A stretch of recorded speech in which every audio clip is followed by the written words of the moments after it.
नमस्कार विद्यार्थी मित्रांनो, तुमच्या सगळ्यांचं पुन्हा एकदा स्वागत आहे जय मॅथ्स अकॅडमी मराठी युट्यूब चॅनलवरती. आणि मित्रांनो, आजच्या भागात आपण बघणार आहोत 10वी गणित भाग 1च्या दुसऱ्या प्रकरणातील म्हणजे वर्ग समीकरण प्रकरणातील सराव संच 2.4. तर व्हिडिओला सुरुवात करण्याआधी जर तुम्ही आपल्या चॅनलवरती नवीन असाल तर आपल्या चॅनलला नक्की सबस्क्राईब करा. चला तर मग सुरू करूयात. तर मित्रांनो, सराव संच 2.4 मध्ये आपण सूत्राच्या पद्धतीने वर्ग समीकरण सोडवणार आहे.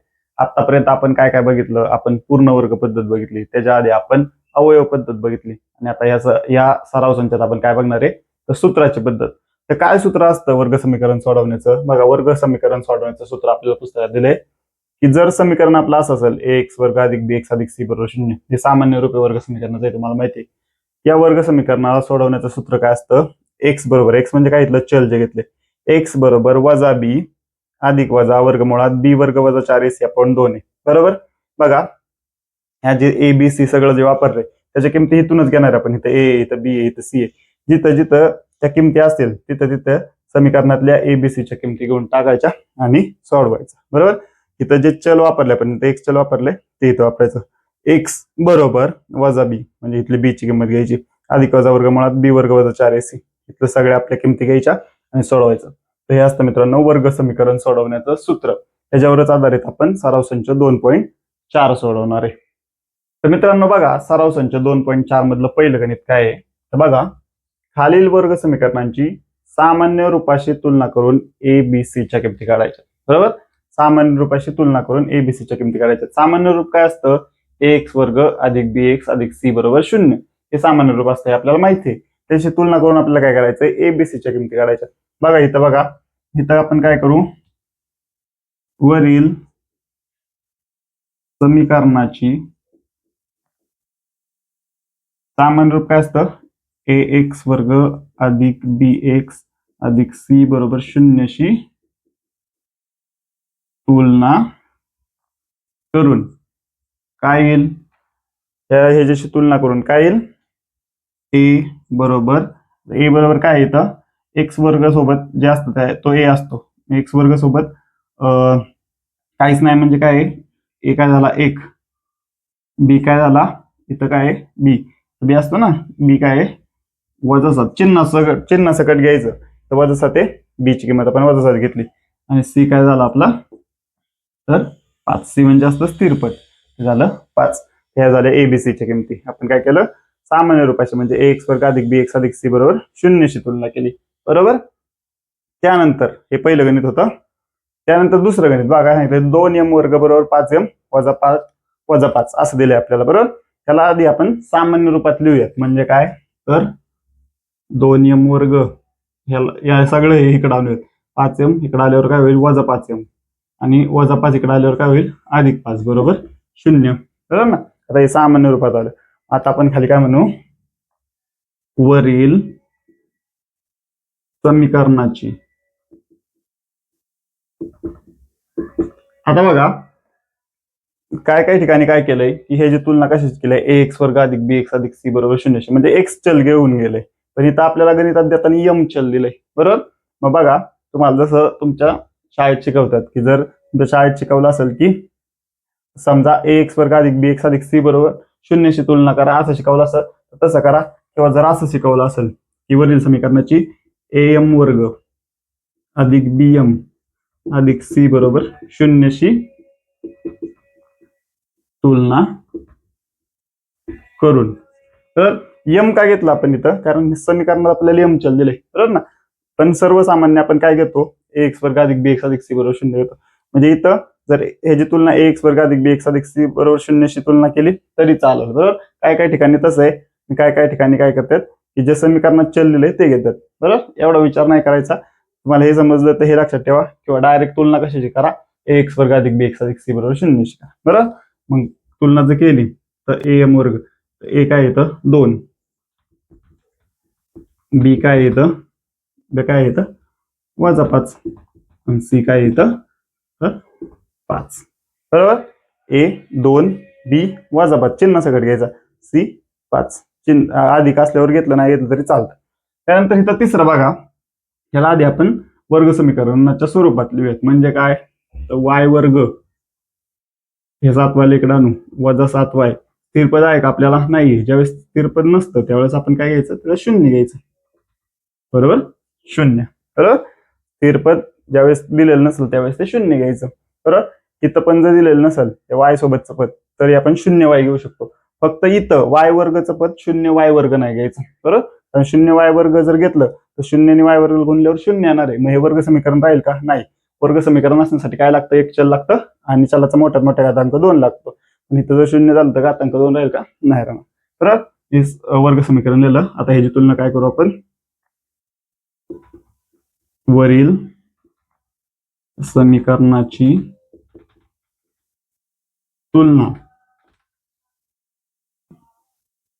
तुलना ए एक्स वर्ग अधिक बी एक्स अधिक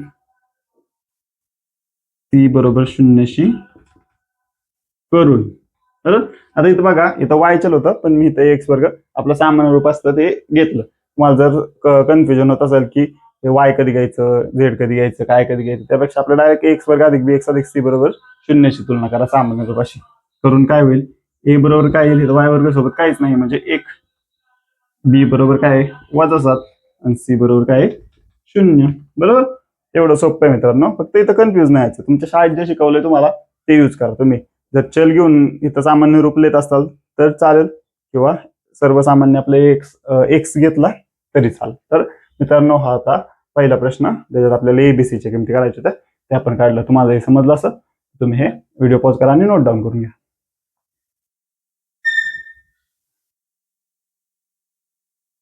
तर मित्रांनो, जर तुम्हाला पहिला प्रश्न समजला असेल तर आता आपण दुसरा प्रश्न बघूयात. काय सांगितलं दुसऱ्या प्रश्नात? की खालील वर्ग समीकरणे सूत्राचा वापर करून सोडवा. जे आपण सूत्र आपण व्हिडिओच्या सुरुवातीला बघितलं त्या सूत्राचा वापर करून आपल्याला खालील वर्ग समीकरण सोडवायचे. बरोबर, तर बघा आता काय दिले आपल्याला? एक्स वर्ग अधिक 6x अधिक 5 बरोबर 0 हे आपल्याला सूत्राचा वापर करून सोडवायचं आहे. तर ह्याच्यात पण काय स्टेप असतात, जसं आपण इथून मागच्या व्हिडिओमध्ये बघितलं की आपण स्टेप फॉलो करतो आणि एक्झाम्पल सोडवतो. बरोबर, इथं पण स्टेप फॉलो करायची. पहिली स्टेप काय लक्षात ठेवा की सगळं आपलं हे जे वर्ग समीकरण आहे ते सामान्य रूपात पाहिजे. म्हणजे काय? तर सगळे बरोबर चिन्हाच्या अलीकडे पाहिजे. बरोबर, हे सामान्य रूपात पाहिजे. म्हणजे एक्स वर्ग अधिक बी एक्स अधिक सी बरोबर 0च्या स्वरूपात पाहिजे. बरोबर ना? म्हणजे काय? तर हे सगळं जे दिलंय ते बरोबर चिन्हाच्या अलीकडे पाहिजे. बरोबर चिन्हाच्या पलीकडे फक्त 0 पाहिजे. म्हणजे काय? जर 5 पलीकडे दिलं असतं, 6x पलीकडे असतं, आधी काय करायचं? सुरुवातीला पहिल्या स्टेपला सगळं अलीकडे आणायचं. इथं ऑलरेडी आहे. बरोबर, ही झाली पहिली स्टेप की सगळं बरोबर चिन्हाच्या इकडे पाहिजे. बरोबर, दुसरी स्टेप काय? तर काय करायचं? जे वर्ग समीकरण दिलंय त्याची तुलना करायची सामान्य रूपाशी. म्हणजे ए एक्स वर्ग अधिक बी एक्स अधिक सी बरोबर 0शी तुलना करायची आणि एबीसीच्या किमती काढायच्या. जसं आपण पहिल्या प्रश्नात बघितलं एबीसीच्या किमती काढत होतो तशा एबीसीच्या किमती पहिल्यांदा काढून घ्यायच्या. बरोबर, हे झालं दुसरी स्टेप. तिसरी स्टेप काय करायची? बी वर्ग वजा 4ac ची किंमत काढून घ्यायची. तिसरी स्टेप काय आहे? बी वर्ग वजा 4ac ची किंमत काढून घ्यायची. आणि चौथी स्टेप आहे सूत्रात त्या किमती टाकायच्या आणि सॉल्व्ह करायचं. एकदम सोपं आहे बघा. पहिली स्टेप समजली की सगळं बरोबर चिन्हाच्या अलीकडे पाहिजे. दुसरी स्टेप की ह्याची तुलना कशाशी करू आपण? सामान्य रूपाशी. म्हणजे काय? वरील समीकरणाची तुलना ए एक्स वर्ग अधिक बी एक्स अधिक सी बरोबर 0शी करून. बरोबर, एक्स वर्ग अधिक बी एक्स अधिक सी बरोबर 0शी करून काय येणार आहे? आपला ए काय येणार आहे? बघा, ए इथं असतो, एक्स वर्ग सोबत ए असतो, इथं एक्स वर्ग सोबत ए काहीच नाही म्हणजे काय? 1. बी असतो एक्स सोबत इथं काय आहे? 6 आणि सी असतं स्थिरपद काय आपलं? 5. एबीसीच्या किमती मिळवल्या आपण. बरोबर, दुसरी स्टेप पण झाली आपली. पहिली स्टेप सगळं इकडे पाहिजे, दुसरी स्टेप एबीसीच्या किमती काढायच्या. बरोबर, आता तिसरी स्टेप काय करायची? बी वर्ग वजा 4ac ची किंमत काढायची. बी वर्ग वजा 4ac ची काय काढायची किंमत? बी वर्ग वजा 4ac ची, कारण सूत्रात आपल्याला हे वापरायचं आहे. बरोबर ना? सूत्रात हे आहे आपलं बी वर्ग वजा 4ac आपलं सूत्र आहे. सूत्र मी इथं लिहितो. सूत्र काय आहे? एक्स बरोबर, एक्स म्हणजे चल जे दिले ते, एक्स बरोबर वजा बी अधिक वजा वर्गमुळात बी वर्ग वजा 4ac आपण 2a हे आपलं सूत्र आहे. या सूत्राचा वापर करून सोडवायचं. तिथं काय? बी वर्ग वजा 4ac. बरोबर ना? मग इथं सोडवण्यापेक्षा आपण आधीच त्याची किंमत काढून घ्यायची, नंतर फक्त सूत्रात ती किंमत टाकायची. तर कसं ते समजेल तुम्हाला. हे सूत्र आहे सेपरेट लिहून घेतो. त्यानंतर बघा आता हे बी वर्ग वजा 4ac ची किंमत काढायची म्हणजे काय? किमती टाकायच्या. बी वर्ग बी काय आहे तर 6, 6चा वर्ग वजा 4 इथला. ए काय आहे 1 आणि सी काय आहे 5. बरोबर ना. बी वर्ग वजा 4 सी बी 6 होता त्याचा वर्ग वजा 4, ए 1 होता आणि सी 5 होता. बरोबर. आता बघा ज्यावेळेस असं गणित असतं, आता कुठून सुरुवात करायची सोडवायला, तर ह्याच्या वेळेस आपण काय वापरतो, बॉड मास रूल. बरोबर. बॉड मास रूल मित्रांनो अत्यंत गरजेचं आहे. तुम्ही कुठल्या पण या स्टँडर्ड मध्ये शिकत असता, 8वी 9वी 10वी 11वी 12वी, बॉड मास रूल तुम्हाला माहित असणं अत्यंत गरजेचं आहे. त्याचे सेपरेट व्हिडिओ आपल्या चॅनलवरती आहेत, तुम्ही तिथे जाऊन ते बघू शकता. त्याला शॉर्ट व्हिडिओ पण आहे, तो पण तुम्ही बघू शकता. बरोबर. बॉड मास रूल प्रमाणे आधी काय असतं, ब्रॅकेट सोडवतो आपण. म्हणजे काय 6चा वर्ग म्हणजे किती 36. बरोबर.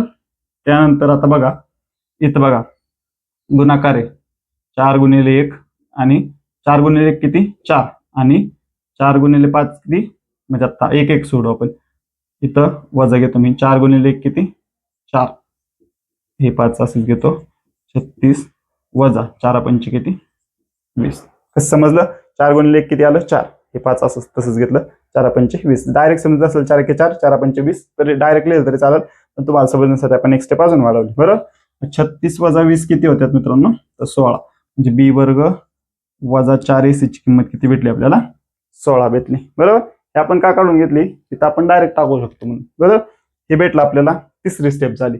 पहिली स्टेप सगळं इकडं, दुसरी स्टेप सामान्य रूपाची तुलना करून एबीसीच्या किमती, तिसरी स्टेप डी वर्ग वजा 4 AC ची किंमत. आता चौथी स्टेप डायरेक्ट सूत्रात किमती टाकायच्या. सूत्र काय आपलं, एक्स बरोबर वजा बी अधिक वजा वर्गमुळात बी वर्ग वजा 4 AC अपॉन 2a.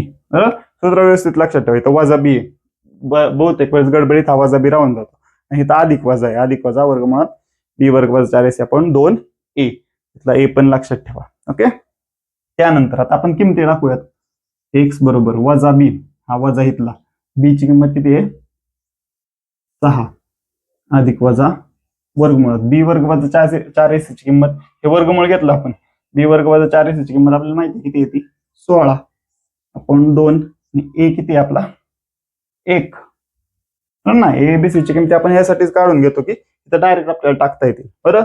त्यानंतर पुढे सोडूयात आपण. एक्स बरोबर वजाने 6 आलं म्हणल्यावर किती येणार, वजा 6 अधिक वजा, आता 16चं वर्गमूळ निघतं का, निघतं. किती असतं ते 4 आपण 2 गुणिले 1 म्हणजे किती 2. बरोबर.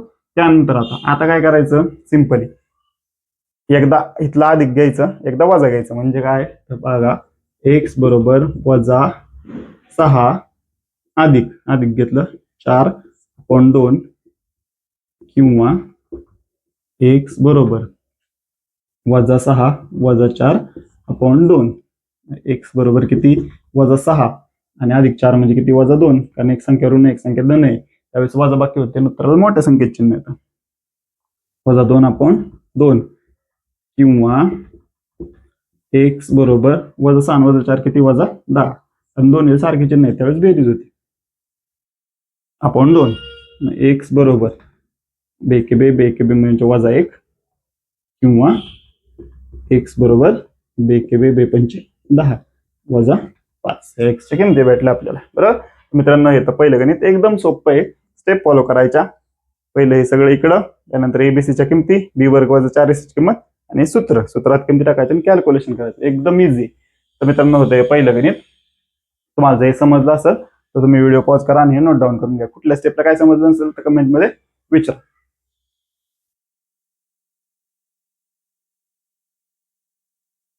तर मित्रांनो, जर तुम्हाला पहिलं गणित समजलं असेल तर आता आपण दुसरं गणित बघूयात. दुसऱ्या प्रश्नातलं दुसरं गणित काय आहे, एक्स वर्ग वजा 3x वजा 2 बरोबर 0. सेम स्टेप फॉलो करायच्या, काहीच वेगळं नाही करायचं. पहिली स्टेप काय, सगळं बरोबर चिन्हाच्या अलीकडे पाहिजे. आहे का अलीकडं, आहे, इकडं फक्त 0 पाहिजे. दुसरी स्टेप काय, याची तुलना आपण कशाची करणार, वरील समीकरणाची तुलना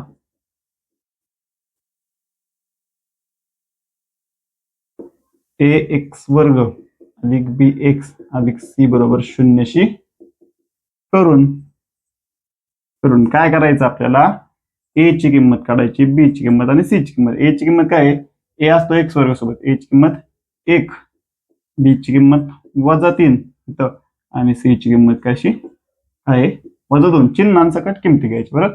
एबीसीच्या किमती भेटल्या आपल्याला, बरोबर. एबीसीच्या किमती भेटल्यावर आपण काय करतो, बी वर्ग वजा 4ac ची किंमत काढतो. बी वर्ग वजा 4ac. मग बी काय इथं -3 त्याचा वर्ग वजा 4 आपला इथला. ए काय आहे 1 आणि सी काय आहे -2, बरोबर ना. एसी इथं 4ac 4 गुणिले ए गुणिले सी, 4 गुणिले 1 गुणिले -2, बरोबर. -3 चा वर्ग किती, -3 चा वर्ग असतो 9. वजा आणि अधिक काही असू द्या त्याचा वर्ग अधिकच असतो. -3 असू द्या किंवा -3 असू द्या त्याचा वर्ग अधिकच असतो. म्हणजे -3 चा वर्ग 9. आता इथं बघा -4 गुणिले 1 म्हणजे किती -4, बरोबर.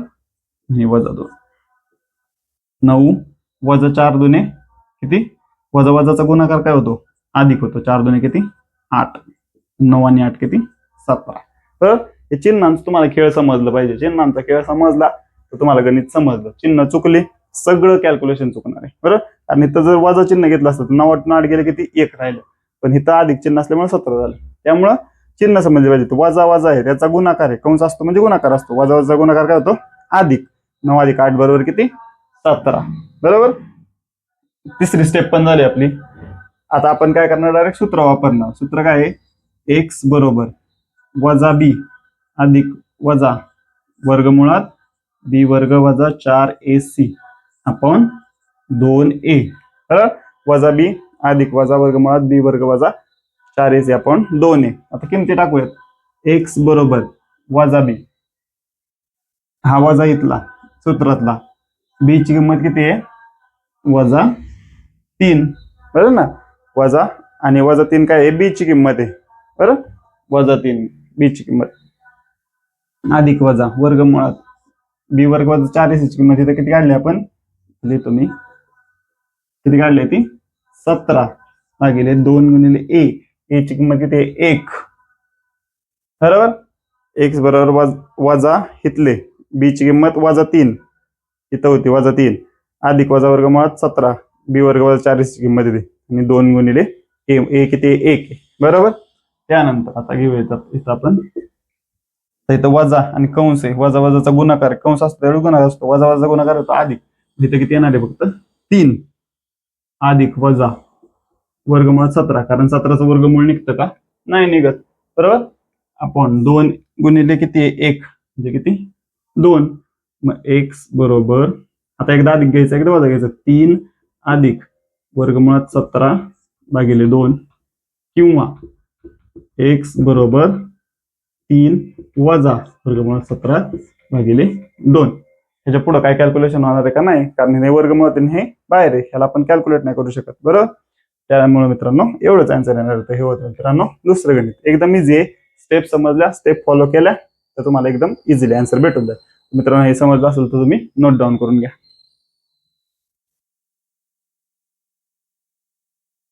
तर मित्रांनो जर तुम्हाला दुसरं गणित समजलं असेल तर आता आपण तिसरं गणित बघूयात. दुसऱ्या प्रश्नातलं तिसरं गणित. 3m वर्ग अधिक 2m वजा 7 बरोबर 0. एकदम इझी आहे. सेम स्टेप फॉलो करायचा. पहिली स्टेप ही सगळं बरोबर चिन्हाच्या अलीकडे आहे का, आहे. दुसरी स्टेप वरील वर्ग समीकरणाची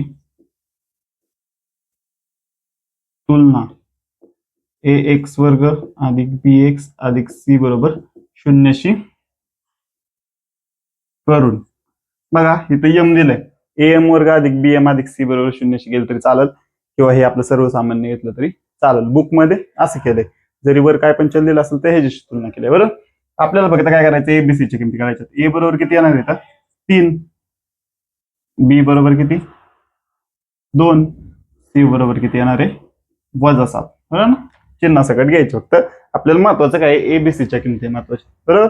हे भेटलं. आपण काय करणार, बी वर्ग वजा 4ac ची किंमत काढणार. बी वर्ग वजा 4ac, बी वर्ग, बी किती आहे 2 त्याचा वर्ग वजा 4 इथला सूत्रातला, ए किती आहे 3, सी किती आहे -7, बरोबर. मग 2 चा वर्ग किती 4, वजा 4 त्रिक किती -12, हे -7 असत. मग 4 वजा 12 12 7 किती 84, वजाचा गुणाकार काय होतो अधिक 84, 84 4 किती तर 88. म्हणजे बी वर्ग वजा 4ac ची किंमत किती भेटली आपल्याला 88 भेटली, बरोबर. आता सूत्र वापरायचं. सूत्र काय आपलं, आता तिथे एक्स वापरायचं आपण, पण चल आपलं इथं चल काय यम, म्हणून यम सूत्र वापरायचं. यम बरोबर वजा बी अधिक वजा वर्गमुळात बी वर्ग वजा 4ac आपण 2e. हे सूत्र लिहायचं, प्रत्येक गणितात सूत्र लिहायचं, कारण आपण सूत्राचा वापर करतोय. यम बरोबर वजा बी वजा इथला बी काय आहे 2. आता इथं तुमच्याकडून चुका काय होतं कधी कधी, तर जर बी ची किंमत वजा असेल तर आपण काय घेतो, एकदाच वजा घेतो. तसं नाही, इथं बी ची किंमत जर वजा असते तर हे वजा इथलं आहे सूत्रातलं, आणि बी ची किंमत वजा 2 असते तर ते कंसात वेगळी वजा 2 आली असते, जसं मागच्या गणितात होतं. ते चूक करायची नाही, सगळा खेळ चिन्हांचा आहे. अधिक वजा वर्गमुळात आता किती आहे 88 बरोबर. बी वर्ग वजा 4ac ची किंमत आहे 88 आपण 2 ए ची किंमत किती आहे 3 बरोबर. यम बरोबर वजा 2 वजाने कंसाला गुणले म्हणजे वजा 2 अधिक वजा वर्गमुळात 88, कारण 88 चं वर्गमूळ निघतं का, नाही निघत बरोबर ना. बेत्रिक किती खाली, इथं बेत्रिक 6. आता आपल्याला ह्याला सॉल्व्ह करायचंय बरोबर. मग बघा, आता बघा काय करायचं, तर यम बरोबर वजा 2 अधिक वजा वर्गमुळात. आता मी काय करतो, तर आता 88चं तो वर्गमूळ निघत नाही बरोबर.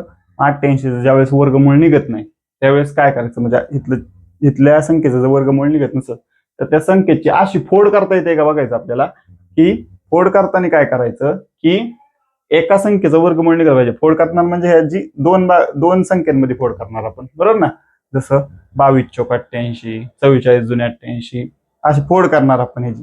पण करताना एक गोष्ट लक्षात ठेवायची, की फोड करताना त्यातली एक संख्या आहे ना त्याचं वर्गमूळ निघलं पाहिजे, दुसऱ्या संख्येचं नाही निघलं तरी चालत. आपण ह्याची फोड करताना करू 4 गुणिले 22 किंवा 22 गुणिले 4. 22 चौक किती होतं 88, ह्याचीच फोड करून लिहिले. ह्यातल्या एका संख्येचं वर्गमूळ निघतंय, 4चं वर्गमूळ निघतंय, दुसऱ्या संख्येचं नाही निघलं तरी चालत, आणि एका संख्येचं वर्गमूळ अशा पद्धतीने फोड करायची बरोबर. भागिले 6. यम बरोबर वजा 2 अधिक वजा, आता 4चं वर्गमूळ निघतंय किती 2, वर्गमुळात काय राहील फक्त 22 आपण 6 बरोबर. समजलं इथपर्यंत. काय केलं आपण, फोड केली आणि 4चं वर्गमूळ निघत होतं, 4चं वर्गमूळ किती 2 म्हणून ते बाहेर लिहिलं, वर्गमूळच्या बाहेर आल्यावर वर्गमूळ निघलं 2 बरोबर. आता आपल्याला ह्याला सॉल्व्ह करायचंय. सॉल्व्ह करताना बघा की काय करतो मी, यम बरोबर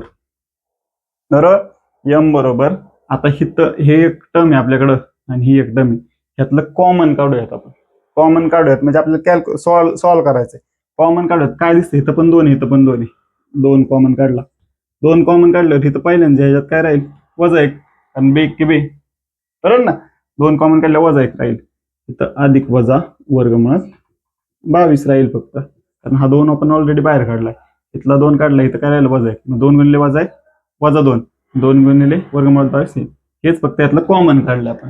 कॉमन काढायचं आपण आधी पण अवयव पद्धतीत पण बघितलंय. भागिले किती 6. तर कॉमन कसं काढलं समजलं, इथं 2 होता, इथं 2 होता, म्हणजे 2 ने भाग जात होता, तो 2 कॉमन काढला. इथला 2 कॉमन काढलं, इथं काय राहील वजा 1, ज्यावेळेस सगळंच बाहेर काढतो त्यावेळेस तर वजा होता म्हणून वजा 1, आणि अधिक वजा वर्गमुळात हे 22. इथला 2 ऑलरेडी बाहेर काढला, खालचे 6 तसेच. मग बे के बे बेत्रिक 6, म्हणजे काय आलं यम बरोबर, आता इथं काय राहील वजा 1 अधिक वजा वर्गमुळात 22 भागिले 3 बरोबर. यम बरोबर वजा 1 अधिक वजा वर्गमुळात 22, हे एवढंच राहिलं कारण हे गेलं तर छेद 3.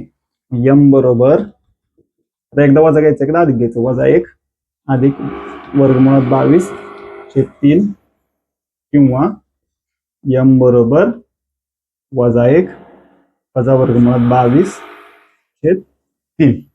अशा पद्धतीने मित्रांनो सॉल्व्ह करायचं. बघा थोडं कॅल्क्युलेशन वाढलं इथं, पण व्यवस्थित स्टेप बाय स्टेप सॉल्व्ह केलं तुम्हाला समजून जाईल. तर हा होता मित्रांनो तिसरा प्रश्न. तुम्हाला हे समजलं असेल, कुठल्या स्टेपला काय समजलं नसेल व्हिडिओ पॉज करा, व्हिडिओच्या खाली कमेंट करा, त्या कमेंटमध्ये आपण तुमच्या प्रश्नांची सगळ्या उत्तरं देऊ. हे लिहून घ्या तुम्हाला हवं असेल तर.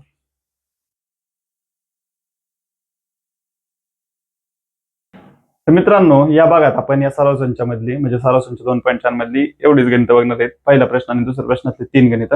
राहिलेले गणित आपण पुढच्या भागात बघणार आहोत. त्याआधी जर तुम्हाला आपला व्हिडिओ आवडत असेल, आपलं शिकवलेलं समजत असेल, तर आपल्या जय मॅथ्स अकॅडमी मराठी युट्यूब चॅनलला नक्की सबस्क्राईब करा. धन्यवाद.